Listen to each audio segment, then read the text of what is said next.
છો વિદ્યાર્થી મિત્રો? આશા રાખું છું કે તમે સારા છો.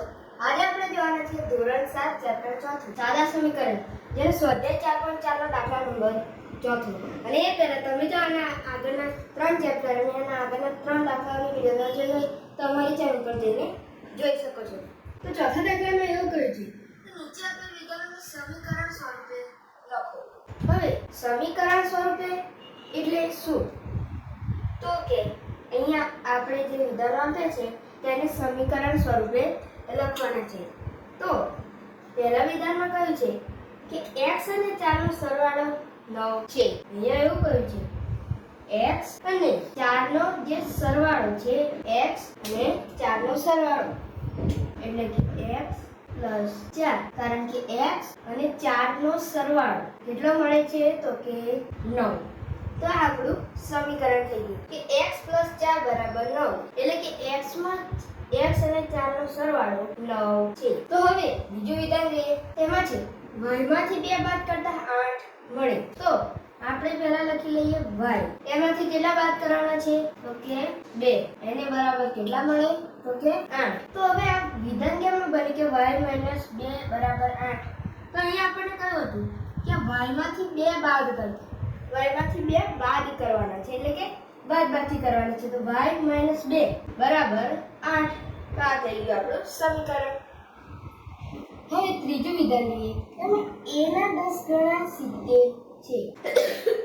તો a ના 10 ગણા 70 એટલે શું? તો કે 10 a = 70. આ થઈ ગયા આપણા a ના 10 ગણા બરાબર 70. અહીંયા તમે એવું પણ લખી શકો કે a * 10 = 70. પરંતુ આપણે ચોપડીનો જવાબ છે તે પ્રમાણે આપણે જઈશું. તો હવે ચોથું જે વિધાન છે તે જોઈએ. એક સંખ્યા b ને 5 વડે ભાગતા 6 મળે. તો ભાગાકાર આપણે જે કરતા હતા બીજા ચેપ્ટરમાં તે કંઈક આવા હતા: 1/20, 20/32. આ કંઈક ભાગાકાર કરતા હતા છેદમાં. તો અહીંયા b ને 5 વડે ભાગવાનું, તેથી b ના છેદમાં 5 બરાબર કેટલા મળે છે? તો કે 6. આ થઈ ગયું આપણું વિધાન. તો હવે t ના 3/4 ભાગ એ 15 છે. હવે t નો 3/4 ભાગ લખવો હોય તો કઈ રીતે લખો? તો કે t ના 3/4 ભાગ બરાબર 15 છે. પરંતુ આવી રીતે સારું લાગતું નથી, તેથી આપણે લખીશું t ના 3/4 ગણા બરાબર 15 છે. તો આપણો જવાબ આવી ગયો છે 3t/4 બરાબર 15. હવે જે છઠ્ઠું વિધાન છે તે જોઈએ. m ના 7 ગણામાં 7 ઉમેરતા. જો અહીંયા આવી ગયું છે કે a ના 10 ગણામાં 10 ગણા 70 છે. તો અહીંયા આ જવાબને આપણે અહીંયા લખી લઈએ. હવે m ના 7 ગણામાં 7 ઉમેરતા 77 મળે. તો અહીંયા a ના 10 ગણા હતા તો આપણે 10 એ કરી દીધા, અને અહીંયા m ના 7 ગણા છે તો આપણે શું કરી દેવાનું? 7m. અને એમાં 7 ઉમેરતા બરાબર 70 મળે.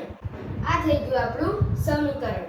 અહીંયા આપણે કહ્યું કે m ના 7 ગણામાં 7 ઉમેરતા 70 મળે. તો m ના 7 ગણા એટલે અહીંયા આપણે કર્યું હતું a ના 10 ગણા હતા તો 10 એ કરી દીધા હતા, અને અહીંયા m ના 7 ગણા છે તો 7m કરી દીધા, અને એમાં 7 ઉમેરવાના હતા તો +7 બરાબર કેટલા મળે? તો કે c. તો હવે સાતમું વિધાન જોઈએ. કોઈ સંખ્યા x ના 1/4 માંથી 4 બાદ કરતા 4 મળે. હવે x ના 1/4 માંથી x ના 1/4 એટલે x 1/4. આ થઈ ગયો x નો 1/4. પરંતુ આવી રીતે ના સારું લાગે તે માટે આપણે લખીએ /4. હવે તેમાંથી 4 બાદ કરવાનું છે તો -4 બરાબર 4. આ થઈ ગયું આપણું સમીકરણ. હવે y ના 6 ગણામાંથી 6 બાદ કરતા 60 મળે. તો અહીંયા આવું હતું, અહીંયા ઉમેરવાના હતા અને એમ હતો. તો હવે જોઈએ તો કે y ના 6 ગણામાંથી 6 બાદ કરતા 60 મળે. તો અહીંયા m ના 7 ગણામાં 7 ઉમેરતા હતું, અહીંયા y ના 6 ગણામાં 6 બાદ કરતા. તો m ના 7 ગણાને આપણે 7m કરી દીધા, તો y ના 6 ગણાને આપણે શું કરીશું કે 6m.